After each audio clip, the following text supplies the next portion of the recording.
दिव्य मुंबई, सत्याला न घाबरणारी पत्रकारिता. आवाज सामान्यांचा. नमस्कार, मी डॉक्टर शिवकृष्ण पांचाळ, जिल्हाधिकारी ठाणे. 1 मे पासून महाराष्ट्रात जनगणनेला सुरुवात झाली आहे आणि या जनगणनेमध्ये सर्वप्रथम मी सर्व ठाणे जिल्ह्यातील नागरिकांना आवाहन करतो की आपण यामध्ये उत्स्फूर्त सहभाग आणि प्रतिसाद द्यावा. या जनगणनेमध्ये सर्वप्रथमच डिजिटल प्रणालीचा वापर करण्यात आलेला आहे. त्यामध्ये स्वगणना ही आपण आपल्या घरी करू शकता.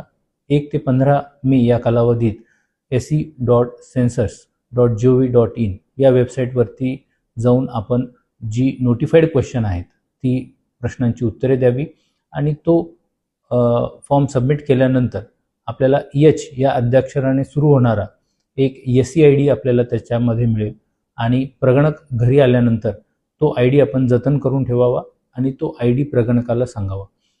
प्रगणकाने तो ID टाकल्यानंतर आपली माहिती जी आहे ती व्हेरीफाय करून त्यामध्ये प्रगणक ती माहिती सबमिट करते.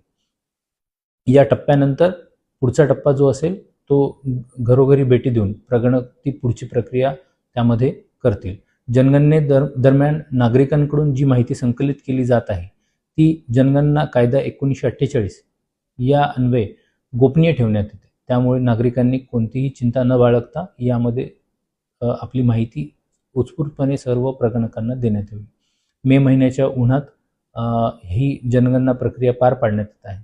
त्यामुळे प्रगणक आपल्या घरी आल्यानंतर त्यांना पिण्याचे पाणी आणि बसण्यासाठी हवेशीर जागा ही देण्यात यावी. अतिथी देवो भव या उक्तीप्रमाणे आपण त्यांना आदरातिथ्य द्यावं अशी मी आवाहन या प्रसंगी करतो. जय हिंद, जय महाराष्ट्र.